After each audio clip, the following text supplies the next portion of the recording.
नमस्कार. आजच्या भागामध्ये आपण बघूया.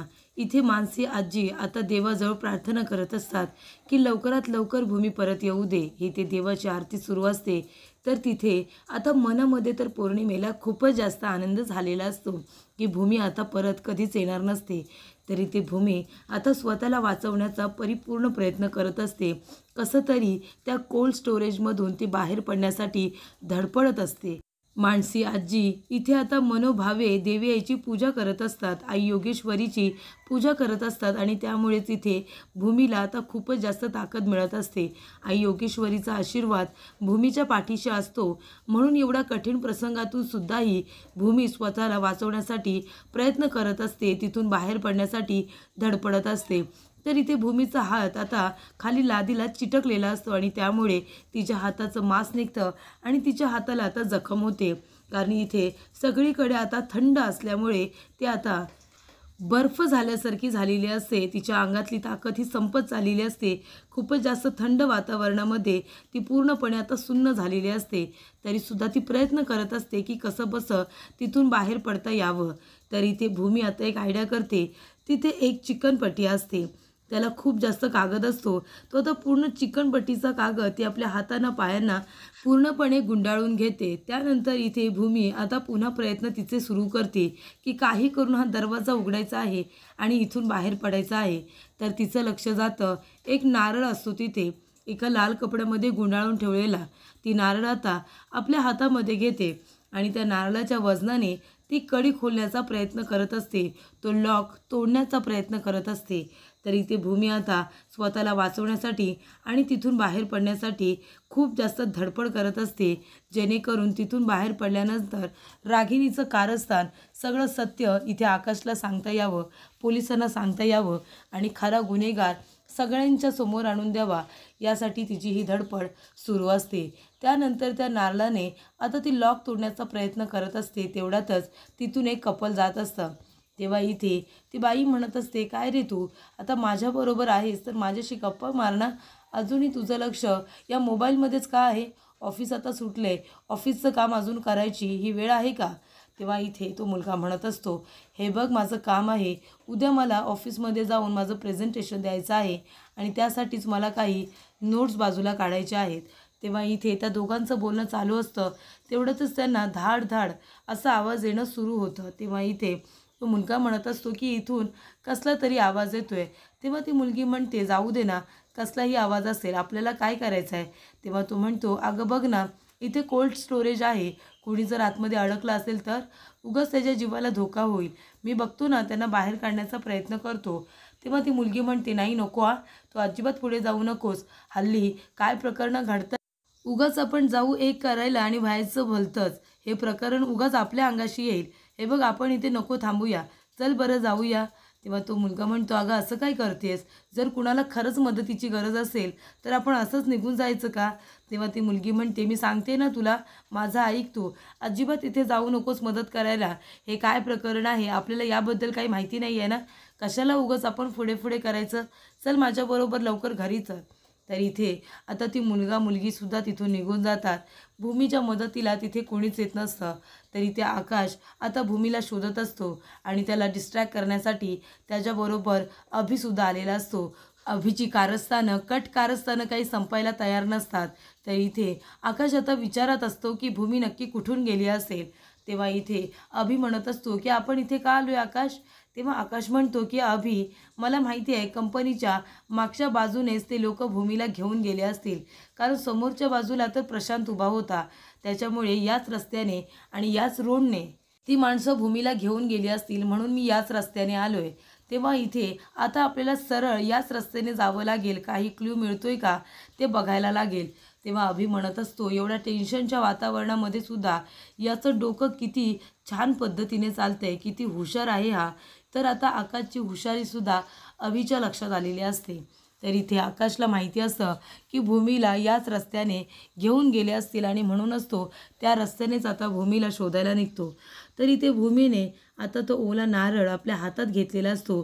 जेणेकरून तिला तो लॉक तोडून टाकायला मदत होईल. ती जोरात त्या लॉकवरती त्या नारळाला आपटत असते, पण लॉक काही तुटायला तयार नसतो आणि तिला आता खूपच जास्त वीकनेस आलेला असतो, कारण थंड वातावरण खूपच असतं आणि त्याच्यामध्ये तिच्या अंगातलं त्राणसुद्धा निघून गेलेलं असतं, पण तरीसुद्धा ती प्रयत्न करत असते. तर इथे आता नारळ ज्या कपड्यामध्ये बांधून ठेवलेला असतो, तो लाल रंगाचा कपडा आता भूमीच्या हाती लागतो. तो आता कपडा भूमी आपल्या डोक्याला बांधून ठेवते, जेणेकरून तिला कमी थंडी लागावी आणि काहीतरी करण्यासाठी डोकं चालावं. तिने आपलं डोकं बांधून घेतलेलं असतं, पदर संपूर्ण अंग तिने कव्हर करून घेतलेलं असतं. त्यानंतर इथे आकाश आता सरळ जात असतो. तर आता 2 रस्ते लागतात. एक म्हणजे एक सरळ जाणारा रस्ता आणि दुसरा म्हणजे राईट साईडला जाणारा रस्ता. तेव्हा इथे आता तो दोन्ही रस्ते बघत असतो आणि म्हणतो की मला असं वाटतंय भूमीला सरळ घेऊन गेले असतील, पण इथे तर 2 रस्ते आहेत. मी सुद्धा आता कन्फ्यूज झालोय. तेव्हा अभि आपल्या मनामध्ये म्हणतो, हा जर सरळ गाडी घेऊन गेला तर मग भूमीला आम्ही सरळ रस्त्यानेच घेऊन गेलोय आणि मग पुढे जाऊन कदाचित भूमी कुठे आहे हे सुद्धा ह्याला कळेल. तेव्हा आत्ताच याला चुकीचा रस्ता दाखवायला पाहिजे. तेव्हा अभि म्हणत असतो की आकाश, मला काय वाटतं भूमीला आहे ना राईट साईडने घेऊन गेले असतील. म्हणजे तू बघ ना, समोरचा रस्ता आहे ना तो शहरी भागांकडे जातो, तो शहरी रस्ता आहे आणि राईट साईडचा रस्ता हा जंगलाकडे वगैरे जाणारा रस्ता आहे. कदाचित भूमीला ते गुंड लोक याच रस्त्याने घेऊन गेले असतील. तेव्हा इथे आकाश म्हणत असतो, नाही, मला असं वाटतंय, माझं मन सांगते की ते लोक समोरच गेले असतील, सरळ गेले असतील.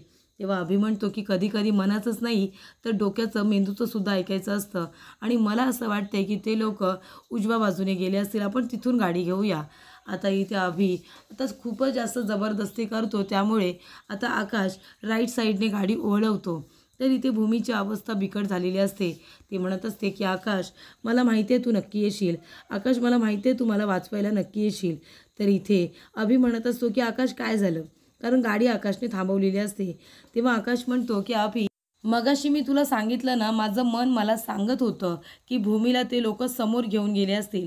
भूमीच्या बाबतीत माझं मन मला कधी चुकीचा कौल देत नाही.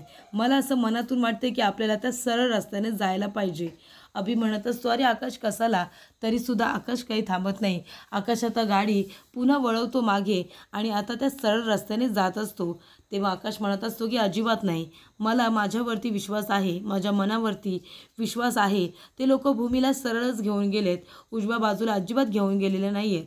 तेव्हा इथे आकाश आता अभिचं काही ना ऐकता आता सरळ गाडी वळवून आता पुन्हा सरळ रस्त्याने जाण्याचा निर्णय घेतो. तर इथे आता भूमीने तो नारळ पूर्णपणे फोडलेला असतो, त्याचे तुकडे केलेले असतात आणि ते एकमेकांवरती घासून ती चेहऱ्याला ऊब देण्याचं काम करत असते. तर इथे आता लाईटसुद्धा स्पार्क होत असते. ज्या काही लाईट चालू असतात त्यातल्या अर्ध्या लाईट तर आता बंदच झालेल्या असतात. त्यामुळे इथे भूमी म्हणत असते की तुला घाबरायचं नाही आहे भूमी, घाबरायचं नाही आहे, अजिबात घाबरू नकोस. तेव्हा इथे आकाश येईल असं सुद्धा ती म्हणत असते. थंड वातावरणामुळे आता तिची स्किन पूर्णपणे लाल होत चाललेली असते. पूर्णपणे ती आता तिला जळल्यासारखी सुद्धा वाटत असते. तिचे ओठ काळे पडलेले असतात. तरीसुद्धा इथे भूमी प्रयत्न चालू ठेवत असते. तर इथे आता रागिणीसुद्धा येते. आजी आणि मानसी दोघीजणी पूजा करत असतात. त्यानंतर तिथे रागिणी आल्यानंतर ती पौर्णिमेला खुणावते आणि पौर्णिमेला बोलायला सांगते. पौर्णिमा म्हणते की आजी, मला जरा तुमच्याशी महत्त्वाचं बोलायचं होतं. म्हणजे बोलू का? तुम्हाला वाटेल की ही वेळ नाही आहे ते बोलायची, पण तरीसुद्धा मी विचारते. तेव्हा इथे आजी म्हणतात, बोल ना, काय बोलायचं आहे तुला? तेव्हा पौर्णिमा म्हणत असते, नाही म्हणजे सणवाराचे दिवस आहेत. आता कृष्ण जन्माष्टमी येते ना, आपण जन्माष्टमी साजरी करायची आहे का रात्री? तेव्हा इथे आजी म्हणत असतात, अगं काय बोलतेस तू हे पौर्णिमा? तेव्हा इथे रागिणी म्हणत असते, अगं पौर्णिमा, तुला काय वेळ लागलं आहे का? घरामध्ये ही काय आपल्या परिस्थिती आहे आणि तुला काही जन्माष्टमी साजरी करायची आहे? नको बाई, एवढ्या ताणतणावाच्या वातावरणामध्ये नकोच ते सेलिब्रेशन. आजी म्हणत असतात, तुम्हाला ते सेलिब्रेशन वगैरे काय करायचं आहे ते तुम्हाला करायचं आहे तर करा, नाही करायचं तर नका करू. पण इथे कृष्ण जन्माष्टमी साजरी होणार. कारण का, कितीही कठीण प्रसंग असले तरीसुद्धा मुलांचा जन्म होणं हे थांबतं का? नाही ना. मग तर हा देवाचा जन्म आहे, तो तर आपल्याला साजरा करायलाच हवा आणि कृष्ण जन्माष्टमी आपण साजरी करूया. मला देवाला हे साकडं घालायचं आहे माझ्या भूमीसाठी, ती लवकरात लवकर सापडण्यासाठी. तेव्हा मानसी म्हणत असते नाहीतर काय. आणि स्वतः कृष्ण हे देव असूनसुद्धा त्यांचा जन्मसुद्धा किती कठीण प्रसंगामध्ये झाला. एवढ्या अडचणी आल्यानंतर मग ते गोकुळामध्ये पोचले होते. तसंच आपली भूमिताईसुद्धा कितीही कठीण प्रसंग आले तरीसुद्धा ते आपल्यापर्यंत नक्की पोहोचेल असा विश्वास मानसीला आणि आजीला असतो. तेव्हा इथे आजी म्हणत असतात की कृष्ण जन्माष्टमी तर साजरी होणारच. तेव्हा पौर्णिमा म्हणते बरं ठीक आहे, आता मी अभिला बोलावून घेते, पूजेला मी आणि अभि आम्ही दोघेजणं बसू. तेव्हा आजी म्हणत असतात काय, पूजेला तू बसशील? तेव्हा पौर्णिमा म्हणते हो ना, आता भूमिताई आणि इथे आकाश जिजूसुद्धा नाही आहेत, ते सुद्धा शोधायला गेलेत ना, मग आता कुणीतरी पूजा करायलाच पाहिजे. आता या घरामध्ये भूमिताई लवकरात लवकर घरी परत येऊ दे हे मनापासून मागणारी व्यक्ती म्हणजे मीच आहे. मग आता पूजा तर मला आणि अभिलाच करावी लागणार आहे ना.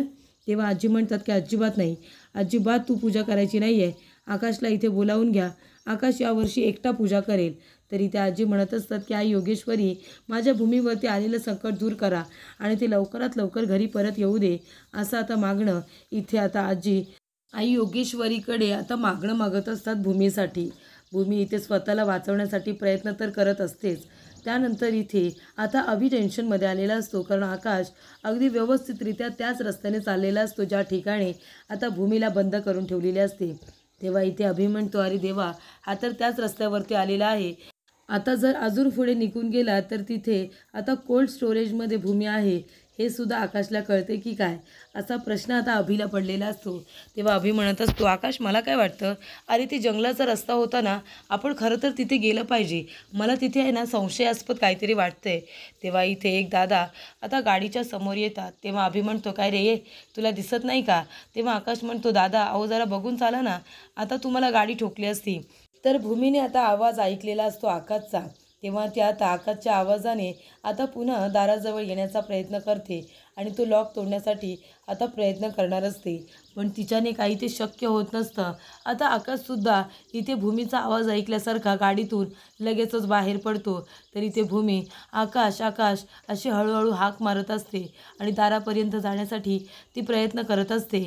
तिच्या आता अंगातलं त्राण हे निघून गेलेलं असतं, त्याच्यामुळे आता ती घाईघाईने चालू शकत नसते. तरी ते अभि म्हणतो की आकाश अरे इथे का थांबलायस तू? तेव्हा आकाश म्हणतो मला याच्यामध्ये बघायचं आहे भूमी आहे का? तेव्हा इथे अभि म्हणतो अरे नाही, तिथे कशी काय असणार भूमी? तरी ते कोल्ड स्टोरेजमध्ये आता भूमी असते आणि आकाश जाऊन दरवाजा उघडण्यासाठी प्रयत्न करतच असतो. तेव्हा इथे आकाशने आता दाराला हात लावलेला असतो. तेवढ्यातच इथे भूमीने सुद्धा आतून आपला हात दाराला लावूनच ठेवलेला असतो.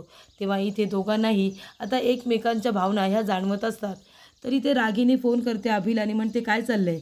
तेव्हा अभि म्हणतो अगं आई, हा आकाश तिथेच आला आहे जिथे आपण भूमीला ठेवलं आहे आणि त्याला मी सांगतोय जायला, पण तो माझं काही ऐकतच नाही आहे. तेव्हा रागिनी म्हणते समजव ना त्याला, तिथून बाहेर काढ. तेव्हा इथे अभि म्हणतो नाही ना, तो माझं ऐकत नाही आहे, नाहीतर त्याला माझ्यावरती संशय येईल. तेव्हा इथे रागिनी म्हणते बरं ठीक आहे, मी तुला एक आता प्लॅन सांगते, तू तसं कर. तेव्हा इथे रागिनी अभिला आता त्यावेळेला प्लॅन समजावून सांगत असते. तेव्हा तो प्लॅन ऐकल्यानंतर आता लगेचच अभि म्हणतो अरे आकाश चल ना, हा बघ आईचा आत्ताच फोन आला होता, पोलिसांनी बोलवले, पोलिसांच्या हाती एक डेड बॉडी लागलेली आहे, पण ती आपल्या घरातली आहे की नाही ते बघण्यासाठी आपल्याला तिथे बोलवले, आपल्याला लगेचच पोलीस स्टेशनला जावं लागेल. तेव्हा इथे आता आकाश गाडीमध्ये बसत असताना पुन्हा एकदा तिथेच थांबतो आणि त्या कोल्ड स्टोरेजकडेच बघत असतो. तेव्हा इथे आकाशला असं वाटत असतं की त्याची भूमी तिथे आहे, त्याला भास होत असतो. तो म्हणतो की अभि अरे माझी भूमी इथेच कुठेतरी आहे, असा मला भास का होतोय? तेव्हा इथे पुन्हा रागिनी मेसेज करते. अभि म्हणत असतो हा बघ आईचा पुन्हा एकदा मेसेज आलाय, चल ना घाई कर ना, आपल्याला जायला हवं. तेव्हा सगळेजण वाट बघत असतील असं सुद्धा आकाश म्हणतो. त्यानंतर इथे आता भूमी आकाशला आवाज देत असते आणि आकाश आता पोलीस स्टेशनला जाण्यासाठी तिथून निघून जातो. तर हे सगळं रागिनीने आणि अभिने मिळून केलेलं असतं. त्यानंतर इथे भूमी आता आकाश आकाश करत तिचेच आता बेशुद्ध होत असते, कारण तिच्या अंगामध्ये ताकद नसते, खूपच थंड असल्यामुळे आता ती पूर्णपणे कुडकुडून गेलेली असते. तर पुढील भागामध्ये आपण बघूया, इथे आता रघु काका शोधत असतात भूमीला. सगळ्यांना भूमीचा फोटो दाखवत असतात आणि म्हणतात की मालकीनबाईंना बघितलं का, आमच्या मालकीनबाईंना बघितलं का. आई योगेश्वरी, अगं तू तरी कृपा कर ना, कुठेच आमच्या मालकीनबाई लवकरात लवकर सापडू दे. तेव्हा इथे भूमी आता धावत येत असताना समोरून एक खूप मोठा टेम्पो येतो आणि भूमीला धडकणार असतो. तेवढ्यातच आता रघु काका भूमीला बाजूला करून स्वतःमध्ये येतात. तरी ते रघु काकांनी भूमीचा आता जीवसुद्धा वाचवलेला असतो. आणि रघु काका म्हणतात की आकाश बाबा आणि त्यांच्या आईच्या अपघातामागे सुद्धा रागिनी बाईसाहेब त्यांचाच हात आहे, त्याच्यामुळे त्यांच्यावरती जास्त विश्वास ठेवू नका. तर रघु काकांनी जाता जाता आता इथे भूमीला महत्त्वाची माहिती दिलेली असते की रागिनी पटवर्धन या सगळ्याच्या मागे आहेत, कारण त्यांना ही प्रॉपर्टी हवी आहे. त्याच्यामुळे आता तुमच्या दोघांच्या जीवावरती उठल्यात त्या. तर इकडे रघु काकांची ती अवस्था बघितल्यानंतर आता आकाशला खूपच जास्त टेन्शन येतं. तो पूर्णपणे हताश होऊन जातो.